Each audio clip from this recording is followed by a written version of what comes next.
Hello viewers, good morning. இன்றைக்கி நம்ம பார்க்க போகிறது ரெடிமேட் ரசம்.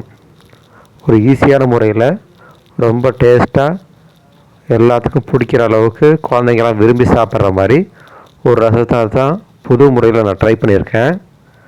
வாங்க வீடியோக்குள்ளே போகலாம். அதுக்கு ஃபஸ்ட்டு நம்ம புளியை நல்லா இந்த மாதிரி கரைச்சி வச்சுக்குவோம். அதோட வேஸ்ட்டெல்லாம் எடுத்து போட்டுட்டு சுத்தமான புளி தண்ணி மட்டும் இருக்குது. அதில் 3 தக்காளியை சேர்த்துக்குவோம். அதெல்லாம் கையில் மசிச்சு விட்டுருவோம். மசிச்சு விட்டால் இந்த மாதிரி ஆயிடுச்சுங்களா. இதில் இன்னும் கொத்தமல்லியோட லாஸ்ட்டு தண்டு இருக்குதுங்களா, அது நல்லா வாசமாக இருக்கும். அதை தூர தூக்கி போடாதீங்க. இலையை தனியாக கொஞ்சம் பிரித்து வச்சுட்டு இதை நல்லா கையில் மசிச்சு விட்டு அதையும் இது கூட சேர்த்துக்குவோம். எதுக்கு மசிக்கிறோன்னா அப்போ தான் அதோடய வாசம் நல்லா எடுத்து கொடுக்கும். அதுக்காக தான் இந்த இதில் இப்போ தேவையான அளவு தண்ணி ஊற்றிக்கலாம்.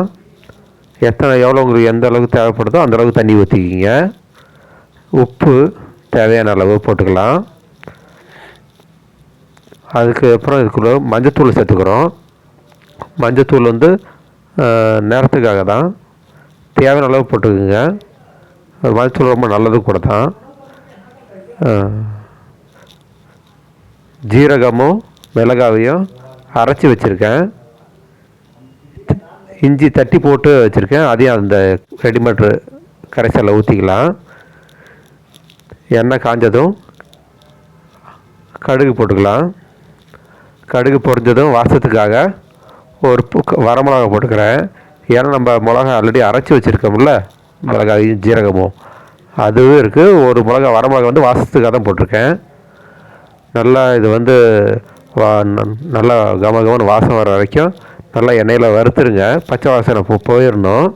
அப்போ தான் நமக்கு நல்லா வாசமாகவும் டேஸ்ட்டும் எடுத்து கொடுக்கும். நல்லா அடி பிடிக்காத அளவுக்கு எல்லா மசாலாவும் நல்லா ஃப்ரை ஆகிற அளவுக்கு கிண்டி விடுங்க. அது கூட கருவேப்பிலை போட்டுக்கலாம்.